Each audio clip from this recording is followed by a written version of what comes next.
Bluetooth watches, commonly known as smartwatches, have become ubiquitous in our daily lives. They offer convenience, connectivity, and a plethora of features right on your wrist. However, with the increasing use of these devices, concerns about their potential health impacts, particularly related to radiation, have surfaced. So, are Bluetooth watches bad for you? Smartwatches utilize Bluetooth and Wi-Fi technologies to connect with other devices, such as smartphones and wireless networks. These technologies emit radio frequency radiation, a type of non-ionizing radiation. It's important to understand the nature of this radiation and how it compares to other forms. Non-ionizing radiation, such as that emitted by Bluetooth and Wi-Fi, carries less energy compared to ionizing radiation, like ultraviolet rays or X-rays. Ionizing radiation has enough energy to remove tightly bound electrons from atoms, which can cause cell damage and increase the risk of cancer. Non-ionizing radiation, on the other hand, lacks this energy and is generally considered less harmful. Current research suggests that the RF radiation emitted by Bluetooth and Wi-Fi devices, including smartwatches, is unlikely to cause harm. The World Health Organization and numerous health agencies have conducted extensive studies on the effects of RF radiation.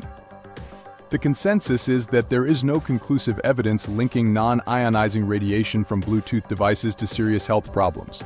The energy emitted by these devices is very low and falls within the safety limits set by international guidelines. Smartwatches, being worn close to the skin, do expose users to a certain level of RF radiation. However, the exposure levels are significantly lower than those from other common sources of RF radiation, such as smartphones. Smartphones typically emit higher levels of radiation due to their higher power output and more extensive usage patterns. Moreover, the Bluetooth technology used in smartwatches operates at a low power level. Bluetooth devices are designed to minimize energy consumption, which also limits the amount of RF radiation they emit.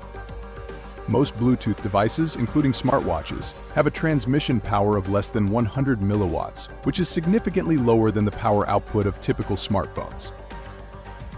It's also worth noting that the body has a remarkable ability to cope with various environmental exposures, including RF radiation. The skin and other tissues act as barriers that help to mitigate any potential impact of low-level RF radiation exposure.